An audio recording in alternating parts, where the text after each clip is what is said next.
I had Howie Roseman on PFTPM last week, and there was a question from a fan. Basically, what number is James Bradberry going to wear? So I asked him, what number is James Bradberry going to wear? And we had a laugh about it. And he said all the things that they always say. Can't rule anything out. You never know what you're going to do. And we consider all options. And apparently they were considering James Bradberry because they have signed him.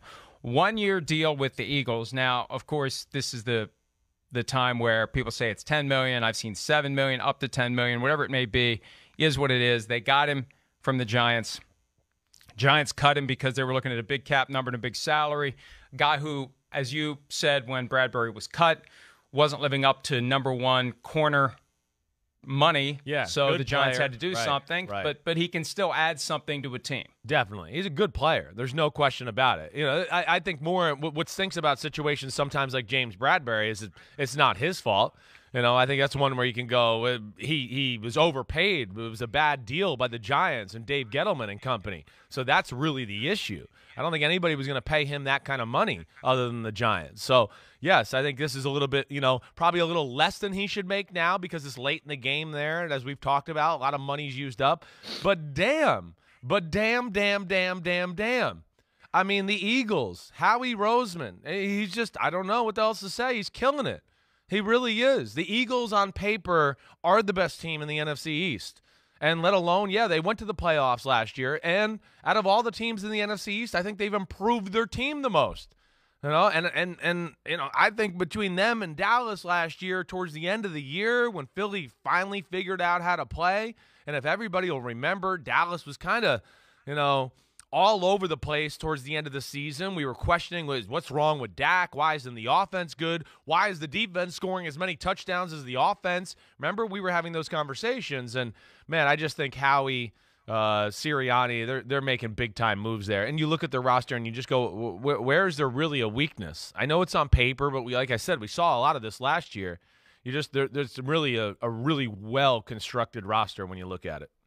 And, we talked about this the other day, the idea that in Miami it feels like they're trying to eliminate all excuses for Tua, and it necessarily puts pressure on him. In Philly, it's a similar circumstance, but I feel like they genuinely are trying to build around him on both sides of the ball to give Hurts the chance to develop into the franchise quarterback that they have been searching for. Along the way, they won a Super Bowl. I saw that the Eagles were plus 200 to win the NFC East. I was looking at the division odds last night. Cowboys plus 100, even money favorites to win it. Eagles 2-1. I like the Eagles. No doubt. Right now. No question. What they've done over the Cowboys. I'm not going to fall into the trap and say, well, the team that won the NFC East last year, let's just assume they're going to be good again. There hasn't been a repeat champion in the NFC East since 2004.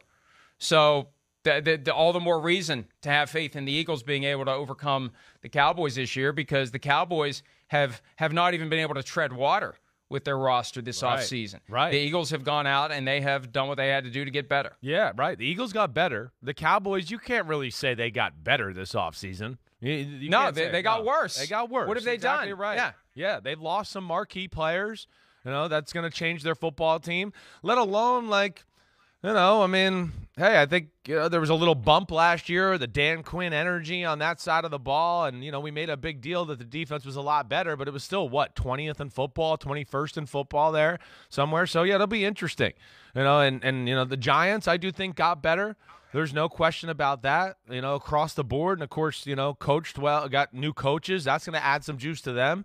Washington, I think, has gotten better, so it'll be interesting. But for me, the guy sitting here, end of May, I just go, clearly, for me, the Eagles are the king of the East right now. They are. I look at them, and I would be, almost disappointed with this type of team. Because, like I said, you really break it down. Corner was one of the last maybe questions you had about the football team.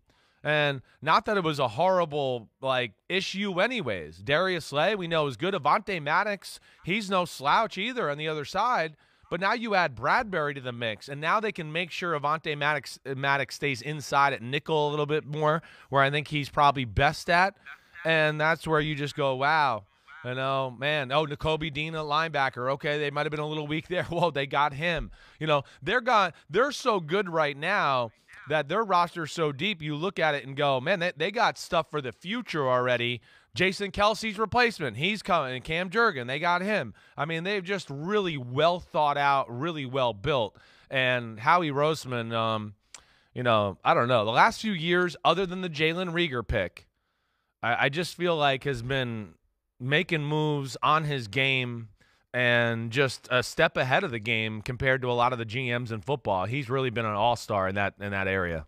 I think you look at the talent across the board, adding a guy like Bradberry, certainly one of those teams I look at to go watch out in the NFC. And the thing I love about them, too, and this seems to be more the theme in the NFC, and anybody that's been listening to me and Mike the last few weeks, where we got all the stars and the quarterbacks and the star power in the AFC, the Eagles might be one of those teams that I talk about. Well, the NFC's got the teams. They got Tampa, really awesome, full, complete team.